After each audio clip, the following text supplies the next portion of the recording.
آپ دنیا میں جتنے بھی یوتھ ہیں، جتنے بھی نوجوان ہیں، ان کی ناکامی کے پیچھے اگر آپ ریزن تلاش تو یہ ریزن سب سے بنیادی آپ کو نظر آئے گا، فزیکلی ہو، مینٹلی ہو، ایجوکیشنل ہو یا کیریکٹر وائز ہو۔ اگر آج کے نوجوان کی جوانی برباد ہوتی ہے تو اس کی سب سے بڑی وجہ یہ ہے کہ وہ اپنی خواہش کا غلام بن جاتا ہے اور خواہش کی پیروی کرنا شروع کر دیتا ہے۔ آپ ذرا دیکھیں، میں ایک سوچ آپ کے سامنے پیش کر رہا ہوں۔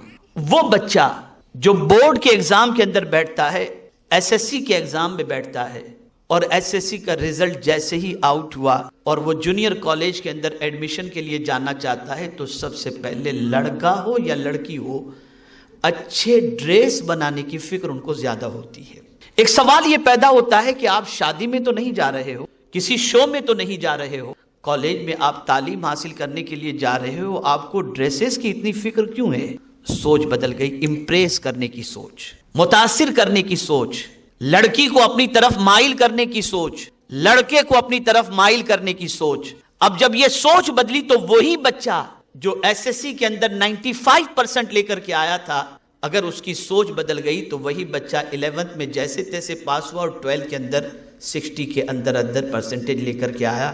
آخر کس چیز نے اسے تباہ کیا؟ سب سے بڑی چیز یہ تھی کہ اس کی سوچ بدل گئی، وہ خواہش کا غلام ہو گیا، جس کی وجہ سے اس کی ترقی رک گئی اور وہ تباہی کے دہانے پر پہنچ گیا۔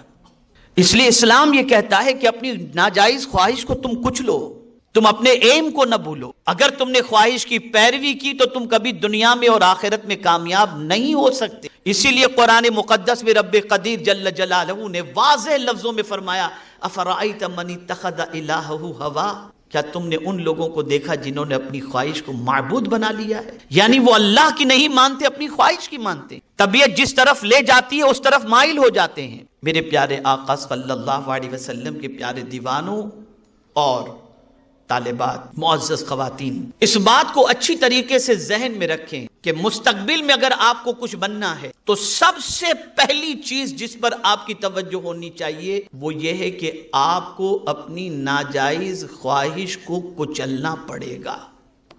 قد افلح من زکاہا وقد خواب من دساہا، جو اپنی خواہش کو کچل دے وہ کامیاب ہوتا۔ اگر آپ خواہش کے غلام ہو گئے، خواہش کی پیروی آپ نے شروع کر دی تو آپ کبھی بھی دنیا کے اندر کامیاب نہیں ہو سکتے اور آپ کا مستقبل کبھی بھی برائٹ نہیں ہو سکتا۔